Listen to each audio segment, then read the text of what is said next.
Aguarda al Señor, esfuérzate y aliéntese tu corazón.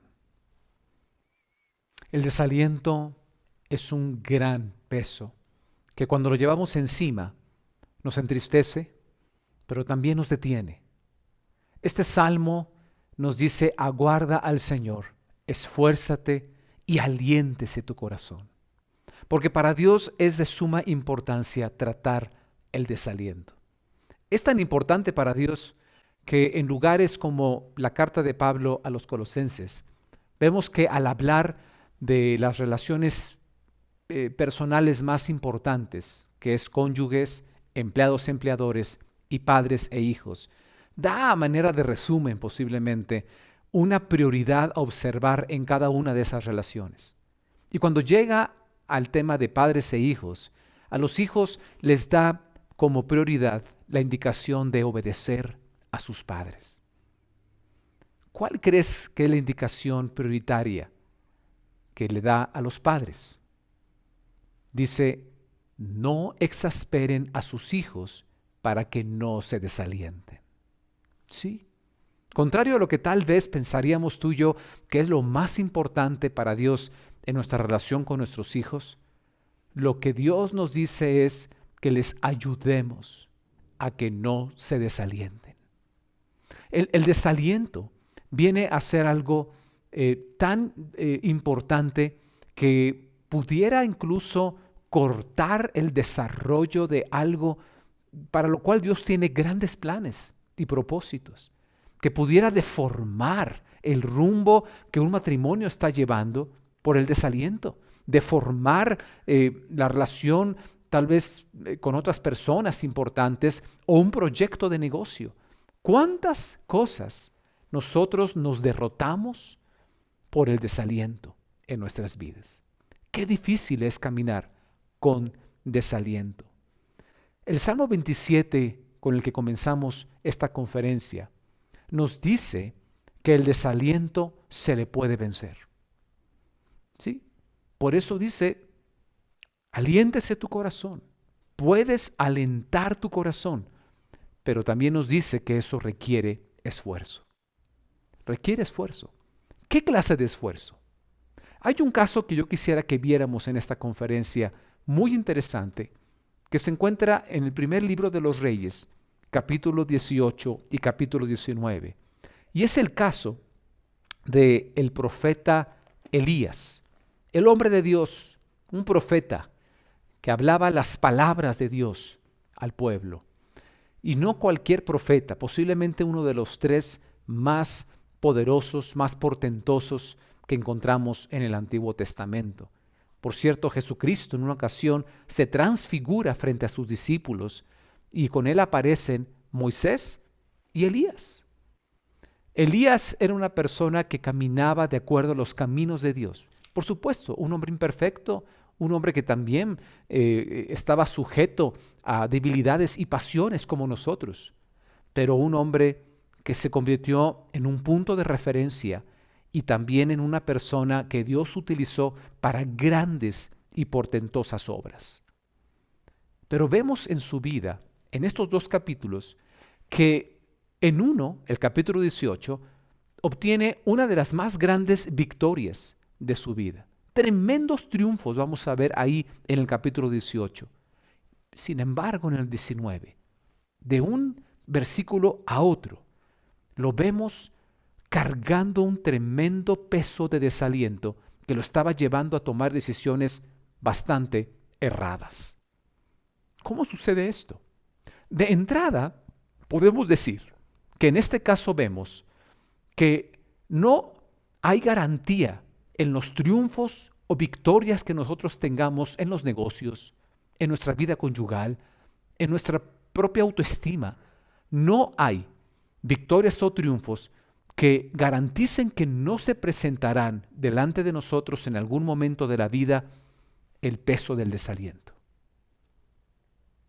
También nos dice que el desaliento, como no se vence a través de victorias que podamos haber tenido, sí se vence a través de decisiones sabias. Desde este momento quisiera que vayamos viendo estos conceptos porque hoy más que nunca, en medio de una pandemia, en medio de momentos de crisis emocional, de crisis económicas, de crisis de salud, qué importante es aprender a tratar y vencer el desaliento. Porque el desaliento está a la puerta de la esquina, posiblemente hoy más que nunca. Viene la crisis económica y ¿cómo nos sentimos? Y qué difícil es movernos hacia adelante. Esto nos entristece, nos aflige y nos detiene nuestro caminar. Y no se diga un tema de salud. Qué difícil cuando nosotros estamos experimentando enfermedad o vemos que otras personas que amamos y queremos están en problemas crónicos incluso, de tiempo atrás, de salud, incluso enfrentando la muerte. Nos duele, nos pesa y nos puede desalentar. No solamente desalentar a aquellos que están padeciéndolo, sino los que lo estamos viendo también. En muchas áreas pudiera desalentarnos. El caso de Elías es un caso que comienza en el capítulo 17 del primer libro de Reyes, cuando Dios le pide a Elías que vaya con el rey de Israel, Acab, un rey que junto con su esposa Jezabel se habían entregado al culto a dos dioses paganos, Baal y Aserá, y se habían convertido en personas inmorales, asesinas, despiadadas, y estaban conduciendo a la nación a una decadencia moral, espiritual y económica. Dios estaba por actuar a través de Elías para traer una restauración integral a la nación de Israel, la nación por la cual Él dio promesas y les liberó de una manera portentosa de esclavitud de Egipto y muchas cosas más en la historia de esta joven nación que se fue formando y creando como un pueblo escogido de Dios. Así que le dice a Elías en el capítulo 17 que vaya y se presente con Acab y le diga que no va a llover por 3 años. Elías lo hace.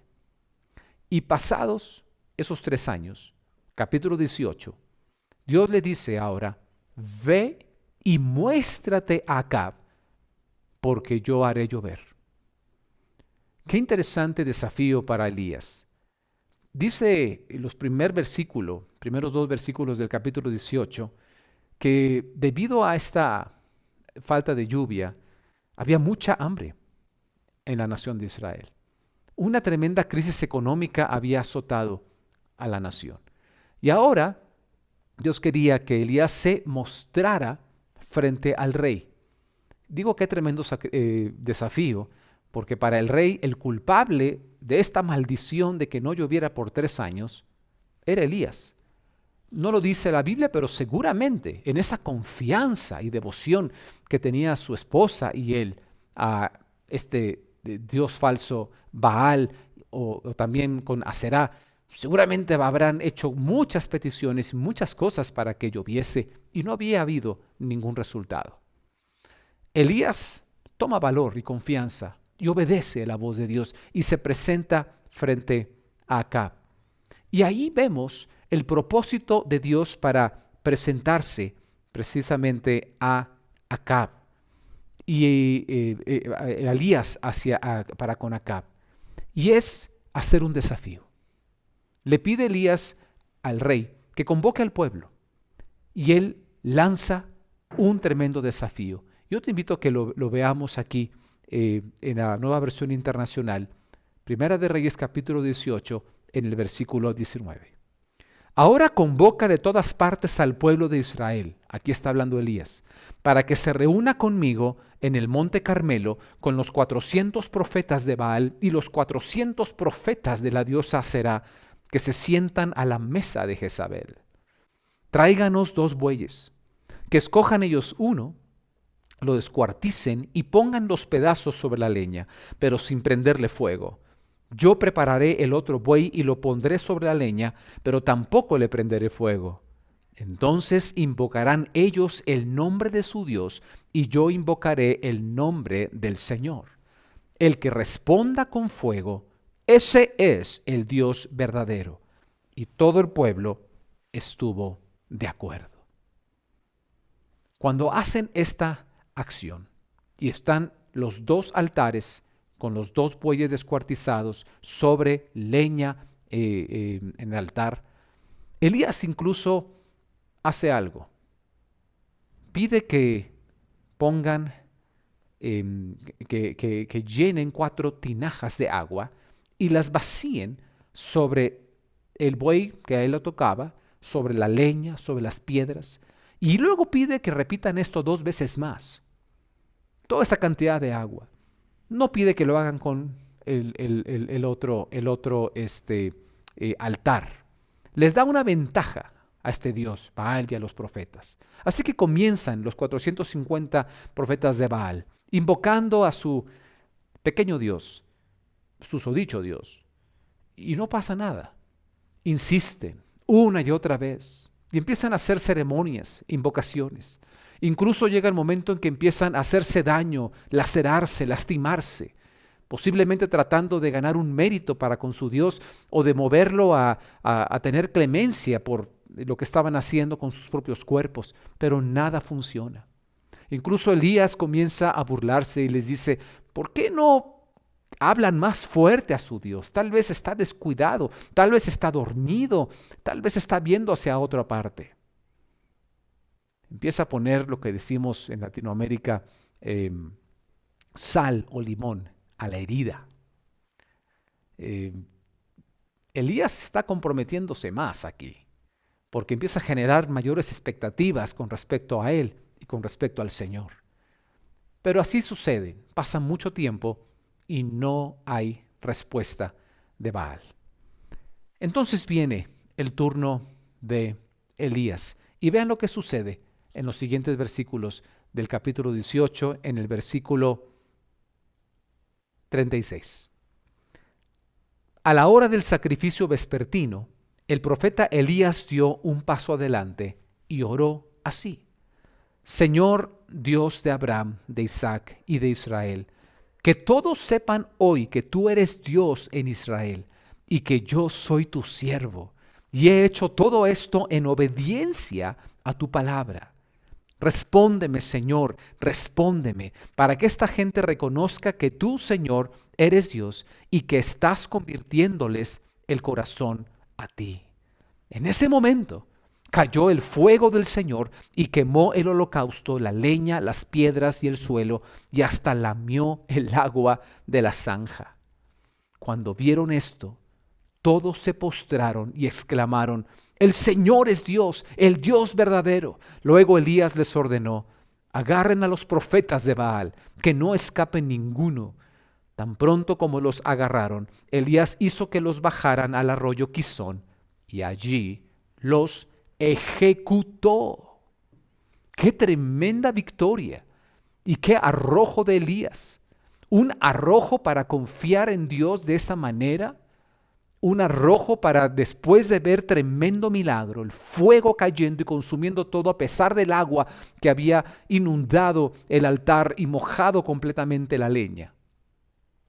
Prende a los 450 profetas de Baal y los ejecuta. Elías solo frente a 450 profetas de Baal, frente a todo el pueblo, con todo el pueblo viendo. Y entonces le dice al rey Acab, pasado esta acción, que se prepare, que tome su carro con caballos y que se adelante y corra, que vaya rápido, porque viene un torrentoso aguacero. Y así va terminando el capítulo 18, con la victoria de un Dios que lanza fuego del cielo respaldando la fe y la obediencia de su siervo, Elías. Y a través de la liberación del agua, de la lluvia para la nación de Israel. Tremendas victorias. Sin embargo, mira lo que sucede inmediatamente después de esto, en el capítulo 19. Acab le contó a Jezabel todo lo que Elías había hecho y cómo había matado a todos los profetas a filo de espada. Entonces Jezabel envió un mensajero a Elías para decirle: que los dioses me castiguen sin piedad, si mañana a esta hora no te he quitado la vida como tú se la quitaste a ellos. Elías se asustó y huyó para ponerse a salvo. Cuando llegó a Berseba de Judá, dejó allí a su criado y caminó todo un día por el desierto. Llegó a donde había un arbusto y se sentó a su sombra con ganas de morirse. Estoy harto, Señor, protestó. Quítame la vida, pues no soy mejor que mis antepasados. Mira cómo contrasta este cuadro que acabamos de leer. El desaliento que empieza a invadir tremendamente a Elías y cómo contrasta esto con las victorias que había logrado antes. Tal vez tú me digas, bueno, claro, es lógico que se sienta así cuando pues está esta mujer, Jezabel, la esposa de Acab, acaba de darle una sentencia de muerte con bastante odio, con bastante rencor. Sí, pero el punto es, aquí es, podrán levantarse muchas Jezabeles, pero el Dios que estaba respaldando a Elías es el que mandó fuego del cielo, simplemente respaldando el propósito de Dios para la vida de Elías y respaldando a su siervo frente a todas las personas. Ahora, aquí comienza el miedo. Y este miedo está invadiendo a Elías y lo está llevando a un punto de depresión, como el hecho de querer morirse. Ahora, Elías, un hombre de Dios, Elías no iba a suicidarse, pero ganas tenía. De hecho, en cierta manera le estaba pidiendo a Dios, yo quiero suicidarme, no quiero seguir viviendo, quítame tú la vida. Mira este tremendo peso de desaliento. Y sabes, esto es lo primero que produce el desaliento cuando se presenta el miedo que abre la puerta a este tremendo peso y carga que es el desaliento. Y es las últimas palabras que aquí leímos. Cuando Elías le dice al Señor, yo no soy mejor que mis antepasados, quítame la vida. Aquí vemos el primera de las obras o de las cosas que produce el desaliento, y este es que se lastima la imagen que tenemos de nosotros mismos. El desaliento, como una gran roca, cae encima de nuestro corazón, de nuestra identidad, de nuestro rostro con el que vemos y enfrentamos el camino de la vida, y lo comienza a deformar con esa tremenda presión. Lastima la imagen que tenemos de nosotros mismos. Hay otras cosas que produce el desaliento y que vemos aquí en el caso de Elías. Veamos el resto de la historia. Versículo 5, luego se acostó debajo del arbusto y se quedó dormido. De repente, un ángel le tocó y le dijo, levántate y come.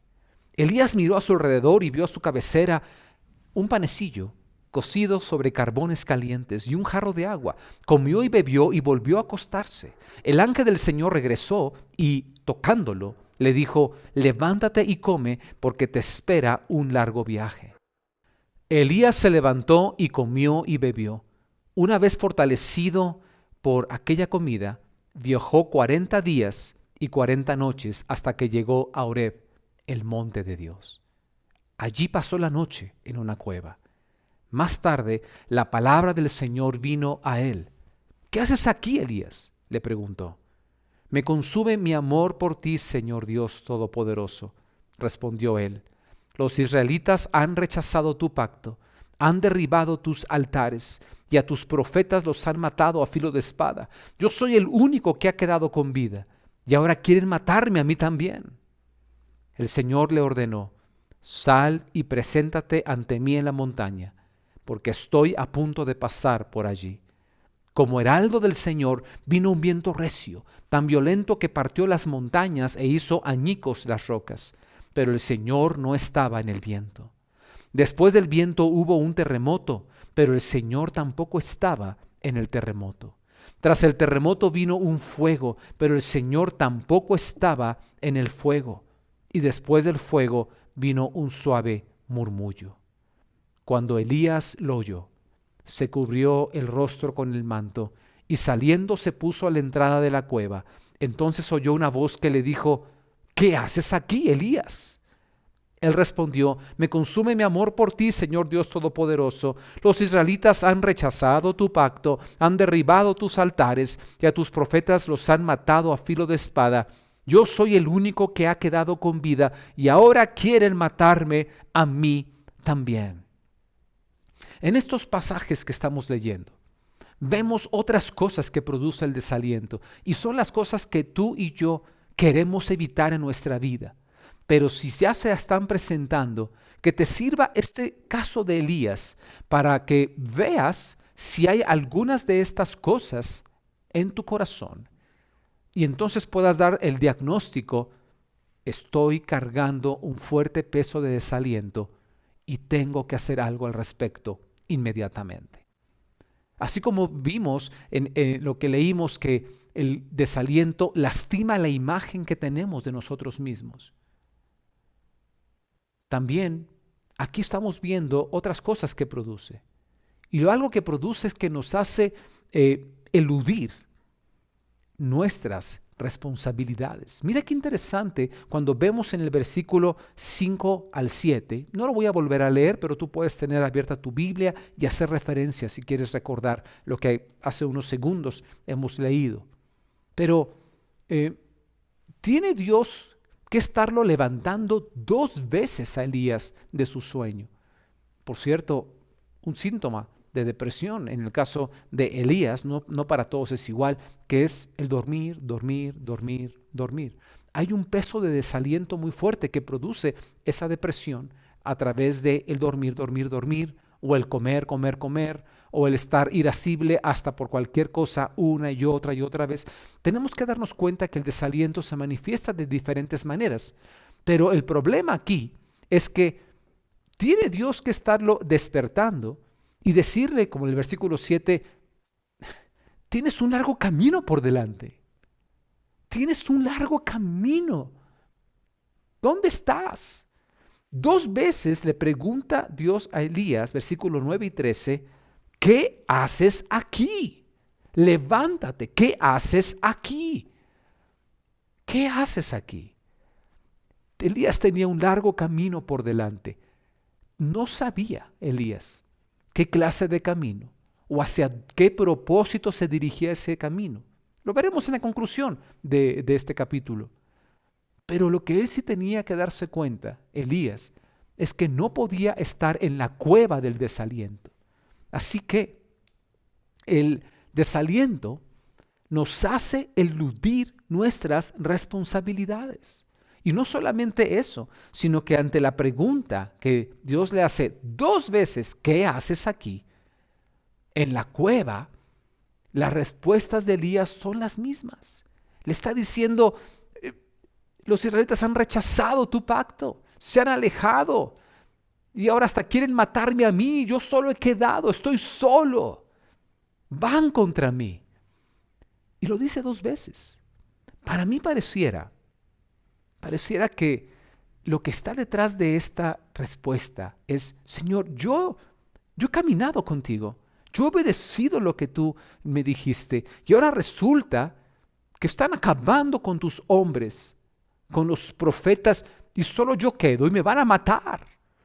Es como decirle: Señor, si yo estoy en esta situación, es porque tú me metiste en esto. No lo dice tal cual la Biblia. Yo estoy viendo el contexto y también dándome cuenta, como dice Santiago, que Elías era un hombre sujeto a pasiones como nosotros, que muy probablemente por estar repitiendo la misma respuesta a las preguntas que hace Dios, ¿qué haces aquí? Y pareciera que en esa cueva en donde está, es la cueva del desaliento. La cueva del desaliento, como preguntándole: ¿qué estás haciendo en esta depresión? Tal vez Dios te está preguntando a ti en este momento. Pon tu nombre. ¿Qué haces? en esta cueva de desaliento, porque largo camino tienes por delante. Y tal vez en nuestra imagen que tenemos lastimada de nosotros mismos, en eludir nuestras responsabilidades, ya sea en casa, ya sea con nosotros mismos. Sabes, en estos días, incluso de confinamiento, muchas personas, no es solo por comodidad que se dejan unas barbas y se bañan cada 2 semanas. A veces son síntomas de ese desaliento que hay, no solamente por una comodidad. Tenemos que darnos cuenta que hay un largo camino por delante.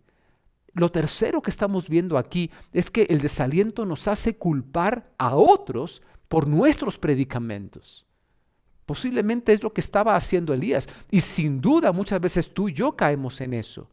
No solamente eso, sino que en la respuesta de Elías, donde está diciendo, ahora quieren matarme a mí, cuando yo he estado haciendo tu obra. También comienza a decir, yo solo he quedado. Yo quiero que veas algo, ¿no? Sin proyectarlo para no perder más tiempo. Date cuenta de que cuando Elías está diciendo, solo yo quedo, hay 2 datos muy interesantes. En el capítulo 19, pero versículo 18, Dios está diciéndole a Elías, yo voy a seguir guardando a 7,000 personas que no van a doblar, que no han doblado, dice, su rodilla a Baal. Y en cuanto a los profetas, en el capítulo 18, versículo 4, dice que uno de los hombres de confianza o siervos del rey Acab, Abdías, había escondido a 100 profetas de Dios, 100 profetas de Dios, para que no los encontraran en el momento en que Jezabel estaba haciendo y ejecutando esta labor de matar a todos los hombres de Dios. Pero Elías decía, yo solo he quedado. Y es que el desaliento también nos hace culpar a otros por nuestros predicamentos y nos hace distorsionar los hechos. ¿O no? Cuando estamos distorsionando los hechos y sintiéndonos mal, es una evidencia del desaliento. Perdemos la objetividad. Ahora la pregunta es, ¿por qué? ¿Por qué una persona que ha experimentado tremendos triunfos como Elías puede caer en tal grado de desaliento? Porque no es lo mismo que una persona nunca le ha ido bien en la vida y que por el cúmulo de fracasos y situaciones difíciles se desaliente de repente. No es lo mismo eso a una persona que ha experimentado grandeza, y no la grandeza banal, sino la que viene de parte del respaldo de Dios para su vida. ¿Por qué? Y aquí es donde yo quisiera que viéramos como segunda parte en esta conferencia las respuestas. Sin duda alguna, el propósito de Dios en este desafío que hizo que presentara Elías ante el rey, ante el pueblo y los profetas de Baal, era un desafío que conllevaba el que el pueblo de Israel cambiara de dirección en su vida, se arrepintiera, cambiara de rumbo y volteara a ver al único y Dios verdadero, que como un padre de amor incondicional quería bendecir y dar lo mejor a sus hijos. Pero el pueblo, así como dijo al ver el milagro, Jehová es Dios, el Señor es Dios, también pasados durante esos 40 días que tuvo Elías de camino, asustado, con miedo, huyendo de Jezabel, dice que se olvidaron del pacto de Dios. Son las palabras que usó Elías. Se olvidaron de Dios. Yo quiero pensar y sentir aquí al ver esto que Elías estaba cansado. Estaba cansado de ver a un pueblo contumaz, necio, que podía ver la mano de Dios manifestándose y aún así no iban a cambiar de dirección permanentemente. Tal vez temporalmente se sorprendieron y dijeron cosas con su boca, pero su corazón estaba alejado de Dios. Y sabes, cuando hay cansancio, nosotros abrimos la puerta a el desaliento. El cansancio nos hace vulnerables, porque Porque personas como Elías, y nosotros estamos en esa situación muchas veces, cuando tenemos una confrontación tan intensa como la que tuvo Elías para lograr esos triunfos, para caminar la senda de la victoria, eso nos cansa. Y nos cansa el esfuerzo que se corona sin duda alguna con un éxito, pero ese cansancio abre la puerta de la vulnerabilidad de nuestra alma para el desaliento. Cuando tú combinas cansancio con una amenaza tan fuerte como la que Jezabel lanzó hacia Elías, se abre la puerta del desaliento. El pueblo no cambió, Jezabel no cambió, a pesar del triunfo, el pueblo no se cimentó y Elías estaba cansado de su esfuerzo y cansado de ver los pocos o nulos resultados de toda su labor. Hay un pasaje en Lucas capítulo 6, versículo 45 que nos recuerda que todo lo que nosotros sembramos va a determinar el tipo de cosecha que vamos a recibir. Y sin duda alguna, esto es lo que estaba sucediendo en el pueblo, en la nación de Israel. Mira lo que dice Lucas 6, versículo 45. El hombre bueno, del buen tesoro de su corazón saca lo bueno, y el hombre malo, del mal tesoro de su corazón saca lo malo, porque de la abundancia del corazón habla la boca. Aquí tenemos varias cosas al contestar la pregunta de dónde viene el desaliento. El cansancio abre puerta al desaliento, pero también el desaliento viene como cosecha o como frutos de las semillas que hemos sembrado en nuestra vida. Sí, el pueblo de Israel estuvo sembrando semillas en su vida de confianza en las personas equivocadas, en el Dios equivocado. Y esas cosas van creando ataduras, ligaduras, que como grilletes, a veces, si es que no siempre, nos impiden cambiar de dirección aun y cuando nuestros ojos están viendo lo que es agradable y lo que es correcto. Ahora, no solamente es lo que nosotros sembramos, lo que también cosechamos, sino que aún la buena semilla que se siembra, si no tiene las condiciones para que sea eficaz, efectiva, también se va a perder. Y eso es algo que nos recuerda otra parábola que Jesucristo dijo en Marcos capítulo 4, versículo 16-20. Que tú puedes tener, olvídate de las semillas malas, equivocadas, las semillas que vienen de Dios. Incluso en esa parábola está diciendo que un sembrador sale a sembrar semilla y que esa semilla representa la misma palabra de Dios, las promesas de Dios, los principios de vida para nosotros de Dios. Pero que cuando esa semilla cae en ciertos tipos de tierra, no produce nada, no logra echar raíces, porque no solamente necesitamos un gran sembrador como puede ser Dios, una buena y gran semilla como lo que Dios tiene para nuestras vidas, pero si no cae en la tierra correcta, no va a ser eficaz.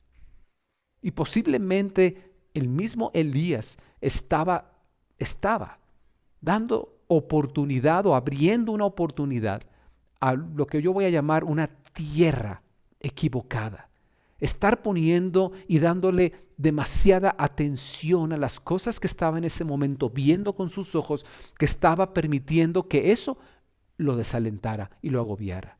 Mira lo que dice Marcos capítulo 4, el versículo 16. Estos son asimismo los que fueron sembrados en pedregales, los que cuando han oído la palabra, al momento la reciben con gozo, pero no tienen raíz en sí, sino que son de corta duración. Porque cuando viene la tribulación, o sea, la aflicción, la angustia, el sufrimiento, o la persecución por causa de la palabra, luego tropiezan. Y estos son los que fueron sembrados en buena tierra, los que oyen la palabra y la reciben, o sea, se arraigan, la arraigan en su vida y dan fruto a 30, a 60 y a 100 por uno. Nosotros nos desalentamos muchas veces porque cuando hemos recibido las buenas semillas, las dejamos en la superficialidad. Vienen, dice, como pedregales, como piedras, la aflicción, el sufrimiento, y las empoderamos. Nosotros empoderamos las piedras de manera que las semillas que hemos recibido de promesas de Dios, de victorias de Dios, de guianza de Dios, las dejamos en la superficialidad porque no pueden echar raíces con esas piedras que permitimos que tengan demasiada importancia en nuestra vida. Y aquí quiero ser bastante respetuoso. Por supuesto que es legítimo y obvio cuando hay piedras tan pesadas en nuestra vida como sufrimientos ilegítimos y terribles. Es lógico, es obvio que estén allí y nos aflijan. El punto aquí no es que la aflicción, la angustia o el sufrimiento sea poco o grande, sino el lugar que le estamos dando en nuestra vida en comparación con el permitir que la buena semilla se arraigue. Eso es lo que aquí está diciendo. ¿Sabes? Con cansancio, sembrando semillas equivocadas o no permitiendo que la buena semilla encuentre una tierra fértil. El desaliento va entrando a nuestra vida, pero también es cuestión de decisión. Vemos en el caso de Elías 4 decisiones que abrieron la puerta al desaliento. Y permíteme simplemente verlas, porque al cada uno identificarlas, ya estamos viendo las recomendaciones para nuestro día y para nuestra vida con respecto a cómo enfrentar y vencer el peso del desaliento. Mira la primera: cambiar la fe por el miedo. Elías tenía fe en Dios. Sin esa fe, él no hubiese obedecido. Y la fe no es pensar o imaginarse algo. La fe es también la fidelidad a aquel en el cual tú confías. Y la mejor y mayor muestra de esa fidelidad o lealtad en quien tú confías es obedecerle, seguir su consejo, seguir su camino. Y vemos que Elías lo hizo y vinieron los grandes triunfos a su vida. Pero ¿qué sucede? Lo primero que él hizo en el capítulo 19 fue darle lugar al miedo. Él cambió su certeza y su convicción, que lo hizo obedecer enfrentando cualquier circunstancia. Él se presentó ante el rey, sabiendo que el rey lo iba a ver como el culpable de 3 años de depresión económica por la falta de lluvia. Pero él tuvo fe. Fe es confianza en Dios. Y lo obedeció. ¿Ahora qué sucede? Ahora la mujer se levanta y ahora ya no tiene esa confianza. Tomó la decisión de cambiar su confianza, su fe, por miedo.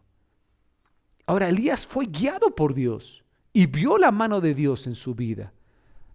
Lo más importante que nosotros podemos recibir cuando somos guiados por Dios no es solamente ver las victorias y los efectos de esa mano de Dios en nuestra vida, sino que Él nos afirma y nos recuerda quiénes somos para Él.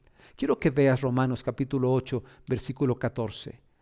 Porque todos los que son guiados por el Espíritu de Dios son hijos de Dios.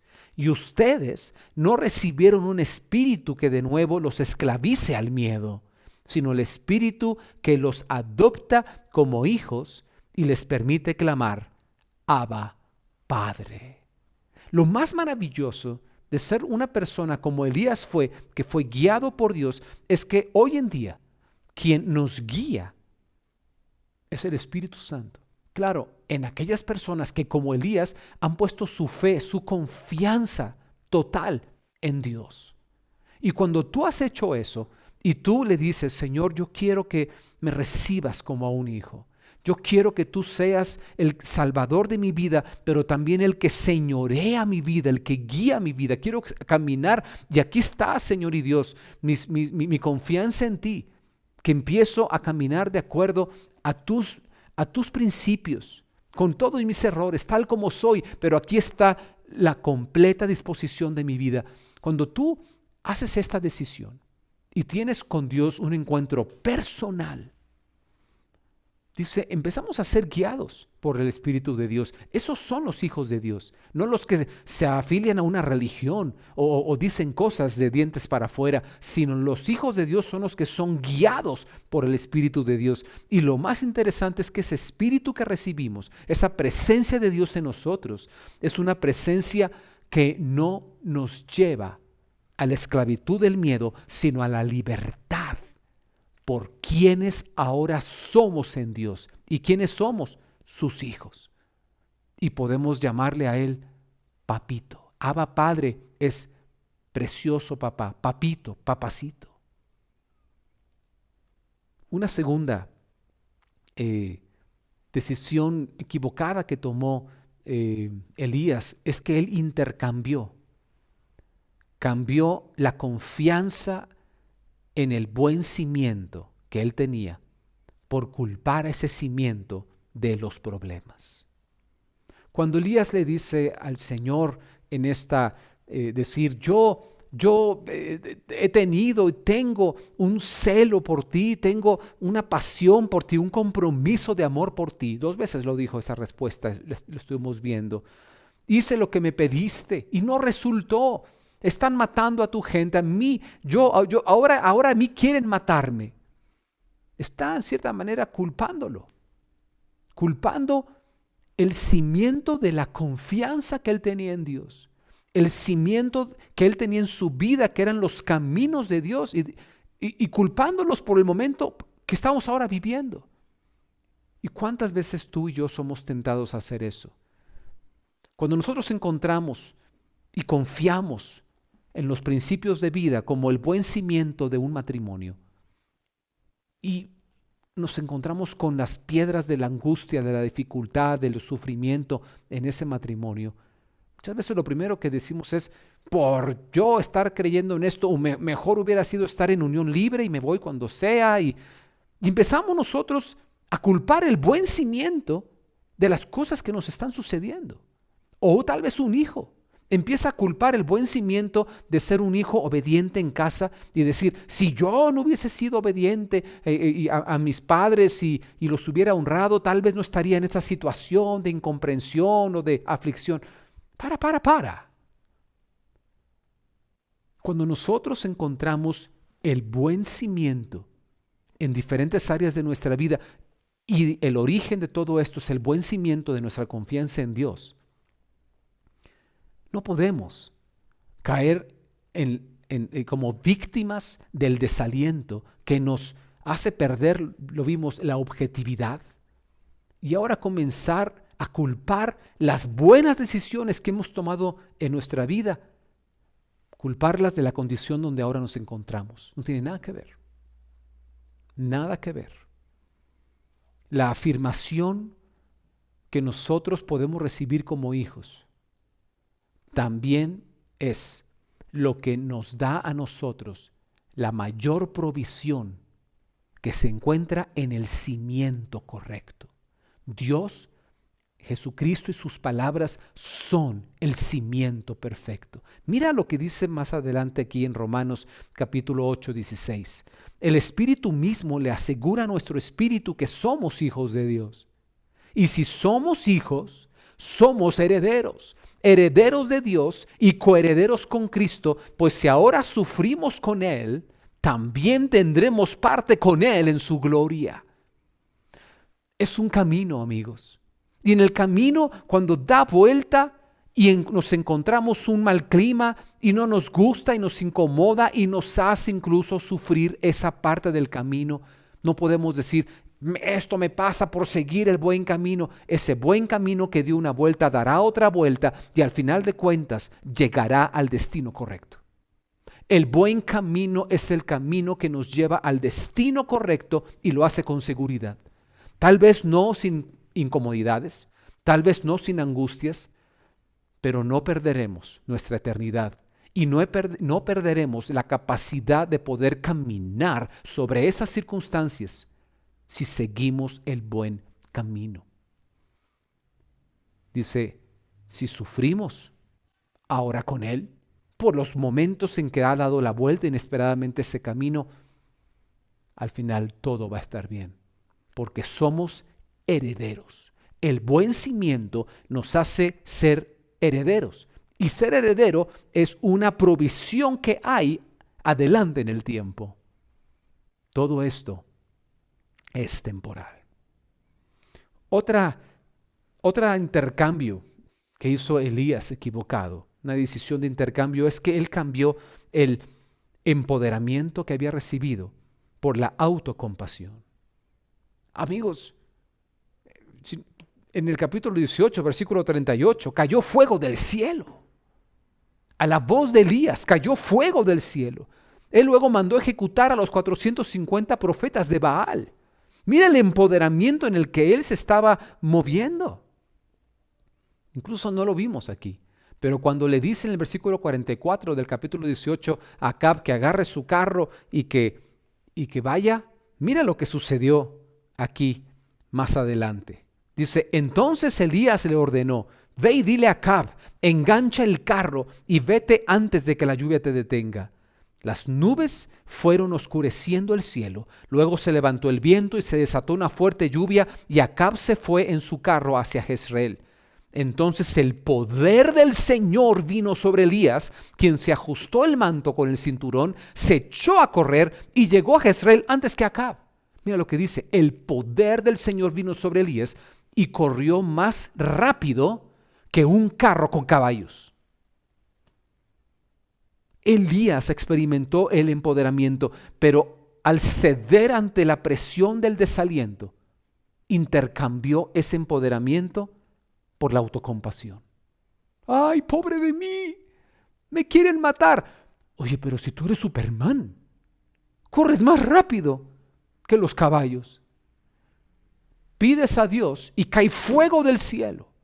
Te levantas con una convicción e influencia que solo Dios pudo haber puesto y mandas a ejecutar a 450 hombres respaldados por una terrible reina. Y ahora estás diciendo, pobre de mí. Yo entiendo que cuando estamos en el momento del desaliento, esas piedras se vuelven más pesadas y esos adversarios se hacen gigantes frente a nosotros. Pero no cambiemos el empoderamiento que Dios tiene para con nosotros por la autocompasión. Toma el empoderamiento. Y finalmente, la última de estas decisiones. Cambiar la obediencia por rebeldía. Vimos en la historia que un par de veces Dios le tuvo que preguntar a Elías, ¿qué haces aquí? Le tuvo que preguntar eso. ¿Qué haces aquí? ¿No estás dirigiéndote en mi camino? Tienes un largo trayecto por delante. ¿Qué haces aquí? Cuando en los primeros momentos, antes de estas grandes victorias, Elías estaba siguiendo el camino que Dios tenía para él. Y la consecuencia de eso fueron grandes victorias. Hay una promesa y una tremenda provisión para aquellos que no hacen este intercambio, sino que en lugar de escoger la rebeldía, escogen la obediencia a los caminos de Dios. Y está en el Salmo 16. Versículo 10 dice, porque no dejarás mi alma en el sepulcro o Seol, ni permitirás que tu santo vea corrupción. Me mostrarás la senda de la vida. En tu presencia hay plenitud de gozo, delicias a tu diestra para siempre. ¿Sabes? No hay garantía de que a través de triunfos, a través de victorias, no se presente el desaliento. Pero hay una promesa. Dios no dejará mi alma tirada allí, sepultada allí. Tómalo en este día y tómalo para el resto de tu vida.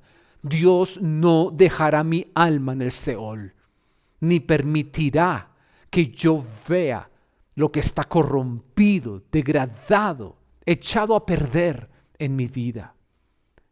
Él me mostrará la senda de la vida y en su presencia, mira la provisión, hay plenitud de gozo y delicias a su diestra para siempre. Más que tratar de evitar las circunstancias adversas que se presentan en el camino, hay que aprender a procurar la presencia de Dios a nuestro lado y nosotros al lado de Él para enfrentar ese camino. Porque cuando estamos en su presencia, con Él presente en nuestras vidas, hay delicias a su diestra. Y Él nos muestra la senda de la vida. Así que no hay una garantía de que no vaya a aparecer el desaliento, pero hay principios. Y estos los vimos y los recordamos en el Salmo 27. Dice, aguarda al Señor, esfuérzate y aliéntese tu corazón. Empieza aguardando al Señor. Aguardando al Señor es, espera que Él ahora se manifieste en tu circunstancia. Salmo 37:4 lo dice contundentemente. Encomienda al Señor tu camino. Confía en Él y Él hará. Si yo encomiendo al Señor mi camino y estoy confiando en Él, no una vez, me mantengo cimentado en la confianza en Él, Él va a empezar a manifestarse. Él va a obrar. Así que voy a aguardar, voy a esperar, aguardando la manifestación de Dios en mi vida. Esfuérzate, dice aquí Salmo 27. Y nos esforzamos tomando las decisiones sabias. Aquí un resumen para terminar esta conferencia. Las 3 Cs para quitar el peso de desaliento que hoy hemos visto de otra manera, aquí están sumarizadas. 3 Cs. La primera, contribuye a tu vitalidad. O sea, que haya disciplina en tu descanso, en tu alimentación y en tu ejercicio. Sí, disciplina. Come bien. Descansa. No te desveles. No hagas cosas cuando no son necesarias. A veces el trabajo nos lleva a eso, pero que no se vuelva tampoco un mal hábito. Haz, aunque sea poco, pero un buen ejercicio. Contribuye a tu vitalidad. Estamos aquí frente a una computadora, una cámara, levántate de repente, empieza, ahí haz unas lagartijas, haz un poco de tensión dinámica, toma mucha agua, contribuye a tu vitalidad. Rompe ese cansancio. Segunda C, cuida lo que siembras en tu alma y el estado de tu sanidad interior. Porque vamos a cosechar lo que estamos sembrando. A veces uno dice, ¿qué tiene que ver una cosa con la otra? Todo se conecta. Guardemos y cuidemos qué semillas estamos sembrando y también de las buenas semillas que estamos recibiendo a través del amor de tu familia, las buenas semillas de la palabra de Dios, las buenas semillas de la oración y de depositar y encomendar en Dios tus caminos, la buena semilla de ayudar a otras personas, de dedicarle tiempo también a alguien que está en necesidad. De todas las buenas semillas, también mira el estado de tu sanidad interior, porque a veces por no tener una buena tierra aquí, la buena semilla se hace ineficaz. Y tercer C, cambia 4 debilidades por fuentes de poder. La primera, fe en lugar de miedo. Segunda, lealtad a Dios en lugar de culparle. Y aquí es algo que no solamente aplica con Dios, son principios que aplican a muchas cosas. Es esa lealtad al buen cimiento. Sé leal al buen cimiento del matrimonio. ¿Sabes?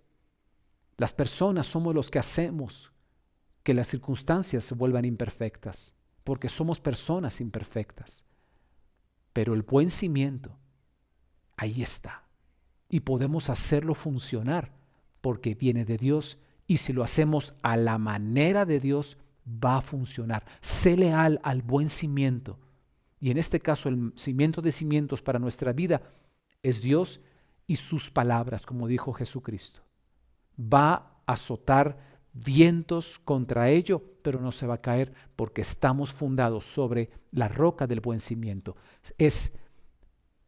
Cambia la debilidad de culpar las buenas decisiones, de los buenos cimientos que hemos tomado en nuestra vida, culparlo de nuestras problemas, cambia esa culpa, echar culpas o tú también tomar la culpa por lealtad a Dios. Tercero, empoderamiento de Dios en lugar de autocompasión. Busquemos del Señor ese empoderamiento. Como Elías, podemos correr más rápido que los caballos. Podemos nosotros en Dios enfrentar las circunstancias como Pablo dijo, todo lo puedo en Cristo que me fortalece. No porque soy un superhéroe de la ciencia ficción, sino porque puedo enfrentar todas las circunstancias porque Dios me fortalece desde el interior.